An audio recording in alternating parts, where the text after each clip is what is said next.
Oui, tout à fait. Le mois de Elul, le début de l'année, c'est aussi l'occasion de faire le point sur l'éducation des enfants, de prendre des bonnes résolutions, d'essayer de faire en sorte de faire le mieux possible. Il n'y a pas de règle absolue, mais il faut quand même avoir un cadre et quelques références pour essayer de faire en sorte d'avoir une éducation qui soit une éducation constructive pour nos enfants. C'est ce qu'on va essayer de voir. Vous savez, le débat actuel aujourd'hui est vraiment avec deux écoles, deux spécialistes d'éducation qui s'opposent dans le monde français, dans le monde européen. D'un côté, Isabelle Figliosa, qui est tenant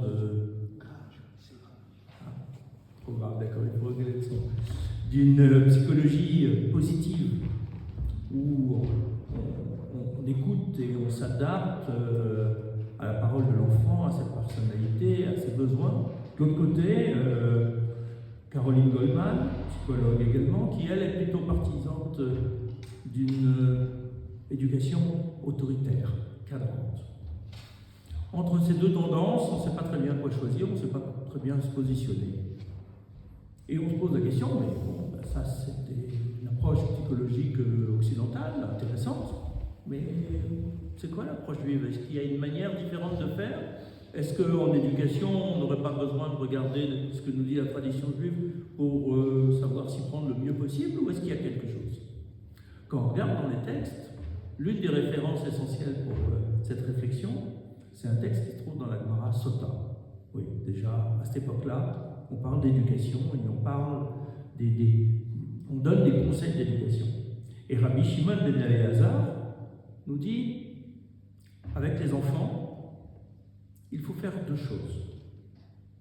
Smol lecha veyamin mekaravet. Avec la main gauche, repousser, contenir, et avec la main droite, rapprocher. On a l'impression qu'on a là deux mouvements inverses. À quel moment faut-il le repousser avec la main gauche? À quel moment faut-il attirer avec la main droite? Est-ce qu'il faut faire l'un après l'autre? On commence par quoi? Ou est-ce qu'on fait les deux en même temps? Mais si on fait les deux en même temps, comment y réussir? Ce que je vous propose, c'est d'essayer de comprendre ce qu'il y a derrière ce conseil de Rabbi Shimon. C'est quoi ces deux sphères d'éducation? Parce que lui ne détaille pas, c'est à nous de construire le reste. Qu'est-ce qu'il y a derrière ces deux sphères d'éducation? Celle de la main gauche, celle de la main droite. Dans la tradition juive, la gauche et la droite ont une dimension conceptuelle. La gauche, c'est le din, la loi, l'exigence. La droite, c'est le chesed, la bonté, la générosité. Pourquoi nous demande-t-il, en éducation, en commençant par là, de contenir par la main gauche? C'est quoi cette conception de contenir? Si on réfléchit bien, le monde a été créé par le din. C'est Elohim, la dénomination d'Akadosh Baruch Hu selon Midat Hadin, le caractère de rigueur, d'exigence, qui est le premier opérateur de la création du monde. Le Yud Kei Vav Kei, le tétragramme, qui représente plutôt Rachamim, vient plus tard dans le texte. Et c'est normal. Au départ, le monde est recouvert d'eau. Si on ne contient pas l'eau, il n'y aura pas de terre ferme, il n'y aura pas de vie. La notion de din ici, plus que la notion d'exigence de loi, c'est la notion de limite. Or, l'eau par excellence, c'est l'exemple de la nature qui se répand. Rien n'arrête l'eau si on ne met pas une barrière, si on ne met pas une frontière, si on ne met pas une digue, l'eau par nature s'étend, se répand.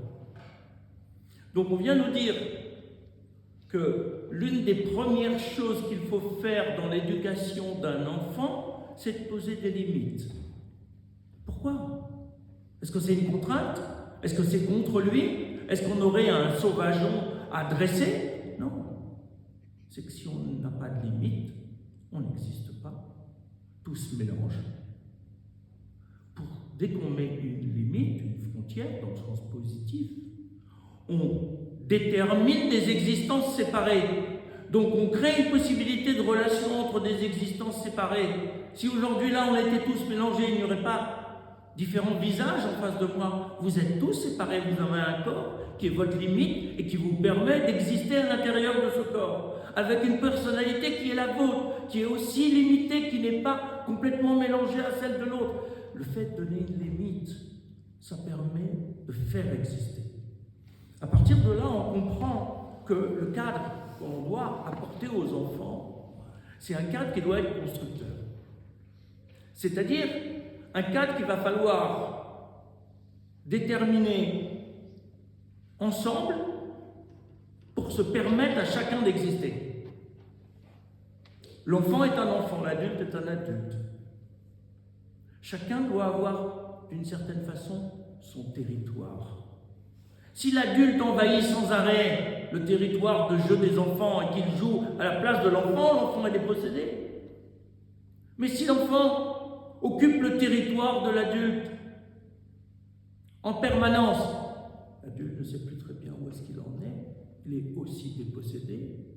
C'est toute la problématique avec les jeunes enfants. Où l'enfant doit-il dormir? Dans son lit, dans le lit des parents. Ah, ça peut être pratique quand c'est un bébé. Mais il faut qu'il y ait une limite, il faut qu'il y ait un temps. Tant que le bébé n'a pas complètement conscience de sa propre limite corporelle, parce que c'est un nouveau-né, la voir comme on l'a maintenant, dans une sorte de couffin collé au lit, pourquoi pas? Ça lui donne une présence, mais c'est pas dans le lit, c'est à côté. Et en même temps, ça facilite la chose à la maman ou au papa pour en prendre soin pendant la nuit. Mais à un moment donné, l'enfant grandit, il lui faut son espace personnel, il lui faut sa zone d'intimité, où il va avoir le sentiment qu'il est lui-même ce qu'il est dans un espace d'enfant, c'est-à-dire un espace qui lui est adapté. On le voit dans les écoles. Regardez les escaliers, vous verrez tout de suite si l'école est adaptée ou pas. Si elle n'a des rampes, merci, je ne trouvais plus le mot, que pour des adultes, ça ne va pas. Mais s'il n'a que pour les enfants, alors ça veut dire que l'adulte n'y a pas sa place. Il faut les deux. Il faut une limite. Il faut que chacun puisse se trouver dans un espace qui sera le sien parce que ça lui permet d'exister. Mais il faut que cette limite soit claire. Parce que l'absence de limite, c'est perturbant, mais une limite qui est trop rigide parce qu'on a le sentiment que c'est de l'arbitraire et que le parent est le seul à pouvoir la déplacer, alors c'est aussi perturbant. On peut faire des choses en dehors de la table, mais lorsqu'on est à table, on doit avoir un autre comportement. On peut jouer, même lorsqu'on est un jeune enfant, avec ses mains, avec ses pieds. À table, on va essayer de laisser les pieds à leur place et d'utiliser les mains propres pour pouvoir se nourrir. Il y a des comportements qui doivent être constants. Il doit y avoir des espaces qui, parce qu'ils sont dangereux, doivent être interdits. Ce n'est pas une contrainte, ce n'est pas contre l'enfant, c'est pour son bien. Si vous laissez l'armoire à pharmacie à hauteur de l'enfant, vous prenez des risques inconsidérés. Ça nous semble évident aujourd'hui, mais dans certains endroits, dans certaines maisons, encore dans la cuisine, on va ranger les produits d'entretien en dessous l'évier. C'est pratique. Oui, mais c'est l'endroit que l'enfant peut explorer. À partir de ce moment-là, on met un obstacle sur sa route. On le met en danger en n'ayant pas prévu qu'il doit y avoir là une limite. Si c'est fermé à clé qu'il ne peut pas y accéder, alors ça va. Sinon, il faut que ce soit un autre endroit, il faut que ce soit en hauteur. Parce que cette limite-là, elle doit être une limite de protection. Mais en même temps, on comprend bien que dans le cadre qu'on instaure avec l'enfant, on peut faire du hors-piste. Parce que lorsqu'on joue avec lui, on n'est plus dans la relation adulte-enfant. On joue comme un enfant avec lui. Mais là aussi, il va falloir temporiser. Il y a un moment pour jouer, il y a un moment pour être sérieux. Si on joue en permanence, l'enfant pense que toute la vie n'est qu'un jeu et que de toute façon, il peut tout se permettre avec ses parents. Il doit comprendre là aussi qu'il y a en permanence des temps différents, parce que le temps, c'est aussi un objet qu'on doit limiter. Il y a un temps pour le sommeil, il y a un temps pour le repas, il y a un temps pour le lever, il y a un temps pour le jeu, il y a un temps pour l'affection et il y a un temps pour la mise à distance. Cette mise à distance permet à chacun de se construire dans un univers dans lequel il a ses propres repères. Un enfant doit savoir quelle est sa place. Il doit savoir quelle est la place de ses parents à table. Il doit comprendre que même si on lui donne la parole, la décision, c'est celle des parents. Si là, on enlève la limite et qu'on mélange nos paroles parce qu'on veut être complètement à l'écoute des besoins de l'enfant, mais qui décide? Non pas pour une problématique d'autorité, mais qui est capable d'anticiper suffisamment les conséquences du choix qu'on va faire ensemble pour se dire c'est un choix positif pour l'enfant ou négatif pour l'enfant. L'enfant vit dans l'immédiat, il vit dans l'instant, il a envie d'un plaisir ici et maintenant. Il a du mal à anticiper. C'est le rôle de l'adulte de se dire mais si je permets ça maintenant, c'est pas bon pour lui, ni parce que c'est pas le moment de manger la dernière sucrerie qu'il voulait maintenant, juste avant de commencer le repas. Alors on peut peut-être travailler sur cette temporisation. Je ne te l'interdis pas. Mais regarde, on va peut-être goûter autre chose avant. Tu l'auras, mais tu l'auras après. Si on ne l'aide pas à construire cette anticipation, ce n'est pas naturel chez nous. C'est même pas naturel chez certains adultes qui voudraient que l'enfant puisse s'en rendre compte. L'enfant n'a pas conscience du danger. Il n'est pas en mesure, dans sa structuration mentale, de s'autodiscipliner avant l'âge de 5 ans. Et on lui donne des ordres, on lui donne des exigences qui ne correspondent pas à sa maturité. Retiens-toi, mais il ne peut pas avant 5 ans. Physiologiquement. Psychologiquement, il ne peut pas. Son cerveau n'est pas encore arrivé à la maturité pour être capable de se mettre ses propres limites. Donc si l'adulte n'est pas là pour le protéger, alors là aussi, on est dans une situation où on va perdre l'anticipation et on va mettre l'enfant en danger. Bien sûr, la limite crée du manque. Alors on peut se dire, ah là là, non, il ne faut surtout pas frustrer les enfants de peur que ça les traumatise. Mais nous, on n'est pas frustrés. Nous, on a tout le temps. Non. Et tant mieux. Tant mieux. Parce que le manque crée le désir. Si on n'a pas de manque, on n'a aucun désir, on n'a aucun moteur d'action. On ne fait rien pour obtenir quelque chose, puisque de toute façon, tout vient naturellement. Et ce qui ne vient pas, alors on va s'en prendre à la terre entière. Parce que je n'ai pas ça au bon moment. Qui m'en veut? Mais non. L'apprentissage du manque fait partie de l'apprentissage de la valorisation des choses. Akadosh Baruch Hu, il a fait la même chose avec nous. Il nous demande de faire des efforts. Il nous donne des commandements, des mitzvot, pour en obtenir un bénéfice, de manière à ce qu'on ait un mérite. C'est-à-dire de manière à ce qu'on apprenne progressivement à gérer notre responsabilité et à valoriser ce que l'on reçoit. Sinon, rien n'a de valeur. Et vous savez bien, en tant qu'adulte, on ne se rend déjà pas compte de tout ce qu'il nous donne. C'est lorsqu'on se casse un pied, on se rend compte que la marche sur 2 pieds, c'est extraordinaire.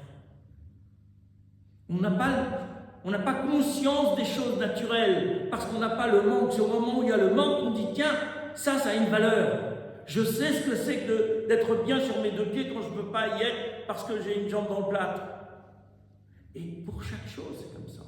On valorise lorsqu'on fait l'expérience du manque. Alors, bien sûr, ça crée une frustration, mais une frustration positive, constructive, qui va nous permettre d'entrer dans une dynamique qui va nous élever, nous rendre humains, c'est-à-dire responsables de nos actes, de nos pensées et de nos paroles.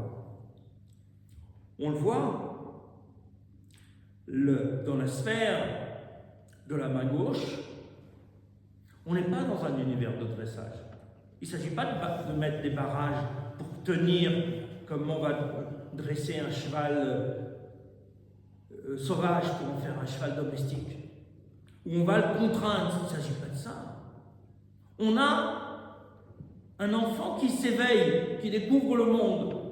On lui donne simplement par la limite la possibilité d'exister en tant que personne et la possibilité d'apprendre quels sont les leviers pour obtenir ce dont il aura besoin. On lui apprend à se construire en être responsable, mais en ayant toujours fait attention de tenir compte justement aussi par cette limite de sa personnalité, de son être propre.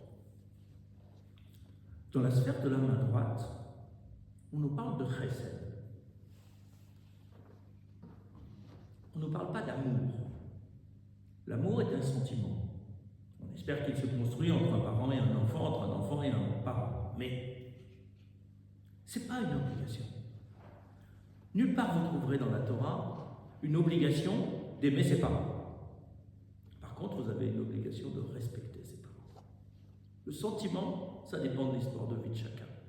Mais le kavod que l'on doit à nos parents, ça ne dépend pas de notre humeur, ça ne dépend pas de notre sentiment. C'est un apprentissage nécessaire pour devenir soi-même un jour parent. Parce que c'est en respectant l'autre adulte plus ancien que nous qu'on apprend aussi à respecter Akadosh Baruch Hu, qui est l'autre absolu. On est donc là dans un type d'apprentissage. L'amour, ça vient, on l'espère, naturellement, mais pas nécessairement. Ce qu'on nous demande de notre enfant, c'est d'arriver à l'introduire dans une relation qui va être une relation positive, sécurisée. La théorie de l'attachement est extrêmement importante parce qu'elle nous permet de comprendre que l'enfant a besoin de l'adulte pour se sentir sécurisé. Dès son plus jeune âge et jusqu'à l'adolescence, même de manière différente encore après. L'adulte doit comprendre que sa proximité, que son rôle, c'est d'être un référent rassurant pour l'enfant. Parce que c'est lorsqu'il a un référent rassurant qu'il va pouvoir lâcher à certains moments, qu'il va pouvoir explorer le monde. Mais si dans son univers intérieur de proximité, il n'est pas en sécurité, il ne peut pas s'aventurer, il ne peut pas grandir, il ne peut pas aller vers l'autre. Il a besoin d'avoir un être qui est son père, sa mère, son tuteur, peu importe, le grand-père, qui est un être qui est susceptible non seulement de répondre à ses besoins premiers dans la petite enfance, c'est-à-dire son besoin d'affection, de proximité, son besoin de sécurité, son besoin de nutrition, son besoin d'hygiène, et que cet être-là, il est toujours présent quand il en a besoin. Parce que sans cette présence, il n'y a pas de sécurité. On est dans l'incertitude. L'enfant n'est pas autonome. Il marche difficilement avant 12 mois et pas forcément à 1 an. Ne serait-ce que marcher, il est complètement dépendant, et contrairement à tous les autres animaux. Les animaux, ils naissent, ils ont déjà une forme d'autonomie, ils sont déjà capables de se déplacer, de s'exprimer. L'enfant ne parle pas, il va falloir attendre des mois et des mois avant qu'il parle. Il n'est pas capable de se déplacer tout seul, il n'est pas capable de se nourrir tout seul, il n'est pas capable d'aller chercher ce qui va être bien pour lui. Il est juste capable de l'appeler par ses cris, qui ne sont pas encore des paroles, mais qui sont très expressifs. Et les jeunes parents arrivent très rapidement à faire la différence entre ce qui est un cri de nourriture ou un cri de malaise, un cri de douleur parce qu'il a c'est donc qu'ils sont en train de pousser, etc. Donc, il a un mode d'expression qui est un mode d'expression un peu primaire, mais qui est essentiel. Lorsque l'enfant comprend qu'en face de lui, il y a un être de chesed, qui lui veut du bien et qui répond à son besoin lorsque c'est nécessaire, alors il se construit de manière solide. Ce manque de sécurité dans la petite enfance peut avoir des conséquences tout au long de la vie. Parce que au long de la vie, parce qu'on a raté quelque chose dans cette sécurisation, les parents ne sont pas forcément responsables, ils font ce qu'ils peuvent. Mais il faut comprendre que lorsqu'on rate quelque chose à ce moment-là, on peut être fragilisé pendant toute sa vie, en se disant mais pourquoi je suis là? À quoi je sers? Qu'est-ce que je vaux? Il y a une insécurité permanente sur sa justification. Parce qu'il n'y a pas eu ce rassurement, ce renforcement parce que le visage d'attachement n'a pas fonctionné au maximum. Nous ne jetons pas la pierre en disant ah bah oui, cet enfant, on ne s'en rend pas compte, on le fait rarement volontairement. Parfois c'est par négligence, parfois c'est par incompréhension, parfois c'est par incompréhension.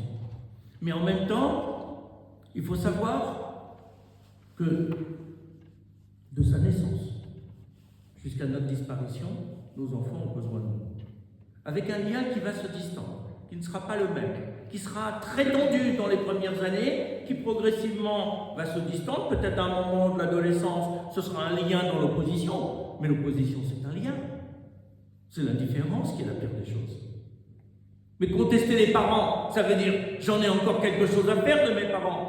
Sinon, je les tournerai la tête ailleurs et je les ignorerai complètement.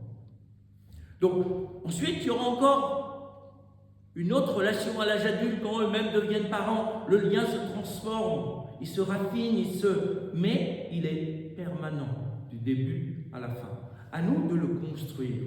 C'est cette manière qu'on doit avoir de rapprocher l'enfant de nous, parce que nous sommes dans la même humanité. C'est pas lui qui est un bébé, moi je suis un adulte, alors moi je suis un humain, lui n'est pas un humain. Il est un humain à part entière. Et je dois en tenir compte en permanence. Je dois lui renvoyer en permanence sa dimension de son humanité. On fait très attention ces dernières années dans les crèches à enseigner aux puéricultrices de parler aux enfants, aux bébés, lorsqu'ils sont en interaction avec eux. Il faut leur parler, leur dire ce qu'on fait. Quand on prend un enfant pour le changer, c'est une personne, c'est pas un objet, c'est pas une poupée. Il ressent quelque chose. Donc c'est une violence de ne pas lui parler, de traiter comme si c'était un bout de bois ou un mannequin que j'étais en train de changer. C'est une vraie personne. Elle va se nourrir de ma parole. Peu importe ce que je dis, que ce soit quelque chose d'important pour moi ou que ce soit juste l'expression de mon affection. Mais lui dire, viens, je vais te changer, tu vas être bien prêt, regarde, j'enlève la couche, je te nettoie, tu seras tranquille, là j'ai compris pourquoi tu avais pleuré, parce que tu étais sale, c'était pas bien, tu le vivais mal, maintenant, il ne va pas comprendre les mots. Il comprend la relation, le rythme de notre voix, l'intention de notre voix. Il ressent à travers nos mots notre sentiment, notre considération pour son humanité. C'est pas par certains, surtout les pères, disent oh, les bébés, on ne peut pas leur parler, ils nous disent rien, je vais attendre qu'ils grandissent, je m'en occuperai quand il aura 5-6 ans. Mais non, on a tout raté dans l'interaction. Elle commence depuis les premiers jours. Et depuis les premiers jours, j'ai quelque chose à faire passer. Mon affection ou ma considération, si je n'ai pas d'affection. Au moins ma considération pour son humanité, parce que c'est ça qui me permet de le rapprocher de mon humanité. C'est quelque chose que l'on a et qu'il faut qu'on entretienne. Dans la sphère de la main droite, il faut aussi tenir compte de l'enfant lorsque ça se passe mal. Parfois, l'enfant fait des bêtises. Il casse quelque chose. Qui, en étant enfant, n'a pas cassé quelque chose? On a tous cassé forcément quelque chose. Dans la sphère de la main droite, au lieu de commencer par le punir et de lui faire un sermon, on va déjà commencer par distinguer l'acte de la personne. C'est pas parce qu'il a cassé le vase que je viens d'acheter et qui m'a coûté une fortune que lui c'est quelqu'un qui n'est pas bien. Si ce vase était tellement précieux, pourquoi je l'ai laissé à proximité d'un enfant de 5 ans qui ne sait pas reconnaître la valeur de l'objet? C'est moi qui suis en tort. Lui, il l'a pas fait exprès, c'est un accident. Il a voulu le regarder, c'était trop lourd, il l'a laissé tomber, il s'est cassé. C'est l'acte qui est un ratage. Mais lui, il n'est pas un raté, il n'est pas un bon à rien, il n'est pas un maladroit, il n'est pas un imbécile, il n'est pas un méchant, il n'est pas tous les termes négatifs que vous pourrez énoncer. Il est juste pas en correspondance avec l'objet qu'on a laissé à sa portée. Alors bien sûr, le vase, il nous manque. Bien sûr, on peut être triste. On peut lui dire notre tristesse, mais pas l'accabler. C'est pas lui qui est mauvais, c'est le vase qui est en miettes. Lui, il est entier. Le vase, on en rachètera un autre si on veut, ou pas. Mais sa personne, on risque de la détruire en l'assimilant à un vase qui est cassé. Rappelez-vous, dans le Midrash à propos de la tour de Babel, on se lamentait lorsqu'une brique tombait, alors que lorsqu'un humain mourait, on s'en fichait. C'est ça notre monde? Celui de la tour de Babel, où la vie d'un homme vaut moins que celle d'une brique? Ou c'est l'inverse? Dans quel monde on est? Dans un monde matérialiste, où les objets sont tellement précieux que les enfants ne valent rien? Dans un monde humaniste, où la construction de l'individu vaut plus que tous les biens matériels au monde? C'est à nous de choisir. Si on est dans le monde de la main gauche, on risque de considérer la matérialité. Si on est dans le monde de la main droite, il va falloir considérer l'humanité. Et considérer l'enfant à son âge, là où il est, dans sa propre évolution. Un enfant de 5 ans, ce n'est pas un enfant de 10 ans, ni un enfant de 15 ans. On ne peut pas attendre les mêmes choses de lui. Quand vous partez en vacances, qu'est-ce que vous faites? Vous avez annoncé à vos enfants le matin, ou la veille plutôt, que vous partiez en vacances, quand c'était prêt, que demain matin, peut-être il dormira encore, peut-être je le prendrai endormi, mais on part et il sait où on va. Ou pour vous simplifier la vie, vous avez attendu qu'il se couche pour faire des valises. Le matin, vous le prenez, il va se réveiller dans la voiture sans même savoir où est-ce qu'il est. Dans quel monde on est? À quel moment je considère l'enfant comme étant un partenaire à construire? Ou à quel moment je le considère comme un objet un peu encombrant, un peu bruyant par moment et je n'en tiens pas compte? Dans la main droite, si je veux le rapprocher de moi, c'est-à-dire développer son humanité, je suis obligé de le prendre en considération. Je ne suis pas obligé de décider avec lui. Ou on va tous partir en vacances. Ça dépend de son âge. Ça dépend de l'organisation de la famille. Il n'est pas seul. Mais lui parler, lui dire ce que l'on fait au moment où on le fait, ça évite d'être toujours, comme on voit dans les images, un parent qui tire avec le bras bien en arrière parce que son enfant il n'avance pas. Moi je regarde là-bas, je suis au mieux au téléphone et puis je tire mon enfant pour l'amener quelque part, je ne sais même pas où il va. C'est un boulet ou c'est un enfant avec qui je suis en train de parler et qui marche à côté de moi parce qu'on va à l'école ou parce qu'on va faire des courses ou parce qu'on va se promener? Dans la main droite, il marche à côté de moi. Parce que je considère sa personne comme étant une entité valable avec qui je vais devoir faire, avec qui je vais devoir construire, avec qui je vais devoir en permanence marcher à son rythme au lieu de courir au mien en le traînant comme un boulet. Si dans la sphère de la main gauche, On ne doit pas tomber dans le dressage. On a bien compris que la limite, elle était constructive. Dans la sphère de la main droite, il ne s'agit pas d'éliminer les limites. Il s'agit de regarder la personnalité de l'enfant autrement et de savoir que l'adulte ne va pas sans l'enfant. L'enfant ne va pas sans l'adulte lorsque dans une famille, il y a des enfants. Alors ça se traduit aussi par le fait de devoir vivre des choses ensemble. Aujourd'hui, on a une nouvelle mode qui est en train de se développer. De plus en plus, les adultes cherchent à vivre simplement une vie d'adulte avec la contrainte un peu comme ça, des enfants. Donc on va avoir des babysitters, on va avoir des clubs pendant les vacances, si possible. On va même avoir maintenant des repas sans enfants. Parce que on veut vivre sa vie d'adulte. C'est légitime, il faut en avoir quelques-uns. Mais ça doit être l'exception. Parce que l'adulte, quand il a des enfants, quand il est père ou mère de famille, ça reste en permanence un éducateur. Alors il peut avoir des temps d'adulte lorsque les enfants dorment, lorsque les enfants sont à l'école, lorsque les enfants font autre chose, parce qu'on a prévu une activité qui était constructive. Mais si on n'a pas des temps ensemble, alors on est juste sur des autoroutes parallèles, on ne se rencontre jamais, mais du coup, on ne participe jamais à l'éducation de nos propres enfants. Éduquer nos enfants, c'est pas juste leur dire fais ceci, fais cela, c'est vivre avec eux. Parce que l'essentiel de ce que nos parents, nos enfants vont retenir, c'est pas ce que l'on a dit, mais ce que l'on a fait avec eux, ce que l'on a vécu avec eux.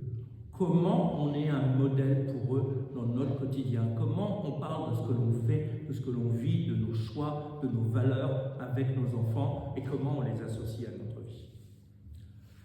Le secret de Rabbi Shimon,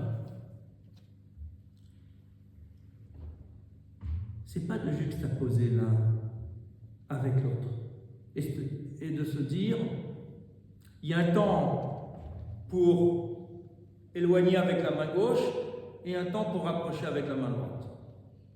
Ça peut l'être, mais ce n'est pas l'intention profonde. L'intention profonde, c'est de faire en permanence l'un avec l'autre. C'est-à-dire de mettre, quand je suis dans la main gauche, une dimension de main droite, et lorsque je suis dans la main droite, une dimension de main gauche. Je m'explique.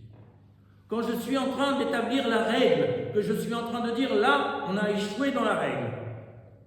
Il y a eu une bêtise qui a été faite. Donc on avait décidé qu'il y avait une conséquence.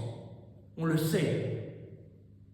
Mais est-ce qu'on va transmettre cette conséquence et est-ce qu'on va la construire avec amour ou avec autoritarisme? Est-ce que la sanction, entre guillemets sanction, elle est éducative ou est-ce qu'elle est punitive? Plus vous allez punir un enfant de manière plus punitive, plus vous allez lui apprendre à être plus intelligent que vous et être capable de vous tromper pour faire des bêtises sans que vous en aperceviez. Plus vous allez le monter contre vous. Quand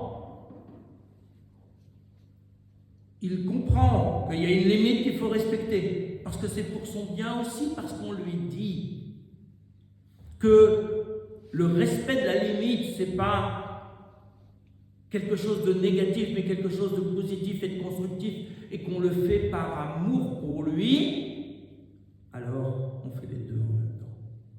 Lorsqu'on l'aime, on l'aime tellement qu'on est en train de l'étouffer avec notre amour. C'est une overdose de main droite, parce qu'on a oublié de mettre la limite, et du coup, on croit qu'on l'aime, mais en même temps, c'est notre amour personnel, notre amour égoïste qui est en train de déborder. Parce qu'on voudrait qu'il corresponde exactement à ce qu'on a décidé, nous. On veut, pour son bien, qu'il soit médecin. Mais lui, s'il veut devenir plombier, si son épanouissement, c'est de devenir plombier ou électricien, qu'est-ce qui compte pour nous? L'épanouissement et le bien-être de notre enfant? ou sa réussite matérielle tout en se demandant chaque jour qu'est-ce qu'il fait dans ce métier-là qui ne lui plaît pas et qu'il a fait uniquement pour obéir à ses parents. Notre amour, notre chesed prétendu, s'il n'est pas limité par la main gauche, il est étouffant. Il est étouffant parce qu'il empêche l'individu d'exister. Jean-Paul Sartre, dans un livre qui s'appelle Les mots, raconte une histoire où à un moment il avait fait je crois que c'était un poème, qui avait déclenché l'admiration, etc. Il avait écrit un très très beau texte. Mais l'admiration, elle était tellement énorme que pendant des années, il n'a rien pu écrire d'autre. Il ne pouvait pas être à la hauteur du même texte. Il n'était pas sûr de provoquer avec un autre texte la même admiration. Donc il est resté coincé, enfermé dans le regard de ses parents, qu'il avait mis tellement haut qu'il n'avait plus de marge de progression. Il ne risquait que d'avoir une marge d'échec. Ça, c'est de l'amour étouffant. Je suis tellement fier que je l'enferme dans une incapacité à faire autre chose, à se renouveler, dans l'incapacité à faire moins bien pour apprendre, parce qu'avec le moins bien, on progresse, comme on progresse avec le bien. Il ne faut pas que notre chesed prétendu soit un chesed envahissant. Alors c'est pour ça qu'on est obligé de le tempérer avec la main gauche. Tout notre équilibre, c'est de savoir moduler l'un par l'autre et vice-versa, pour arriver à une harmonisation de l'éducation où j'essaye de valoriser ce qui fait de bien, mais pas trop, sinon il va se prendre pour le patron et il perd la valeur de la mesure parce que j'ai été trop excessif dans mon admiration, et déplorer ce qui est raté en rappelant qu'il y a une règle, qu'il y a une limite et que cette limite, je la respecte moi en tant qu'adulte comme lui doit la respecter en tant qu'enfant. À partir de ce moment-là, on essaye de trouver entre les deux une posture où j'accepte de dire oui quand j'ai pas de raison valable de dire non. Il y a des parents qui systématiquement commencent par dire non. Et puis après, parce que l'enfant insiste un peu, alors ils vont finir par dire oui, mais du coup leur non ne vaut plus rien, leur oui ne vaut plus rien. C'est pas dangereux de dire oui quand c'est pour le bien de l'enfant. Mais il faut accepter de dire non à certains moments et tenir le non, parce qu'on l'a réfléchi et que ce non-là, il est calme. Donc en permanence, il nous faut essayer de trouver comment harmoniser ces deux sphères et faire en sorte de repousser l'enfant avec la main gauche gentiment et fermement, tout en l'attirant dans le même temps avec la main droite. Parce que ce qu'on recherche le plus au monde, c'est son bonheur, c'est-à-dire son équilibre personnel, c'est-à-dire son autonomie et l'apprentissage de valeurs que l'on va partager. C'est pas en lui disant fais ci, fais ça qu'il le fera, c'est parce qu'on le fait et qu'on le valorise qu'il va faire. N'oublions pas que pour nos enfants, nous sommes leurs premiers exemples. Donc c'est en étant nous-mêmes authentiques, en montrant que lorsqu'il y a un ratage, on les aime quand même, on va arriver à les construire et leur permettre de trouver une forme d'équilibre qui leur permettra d'être des adultes responsables et en bonne santé. Merci.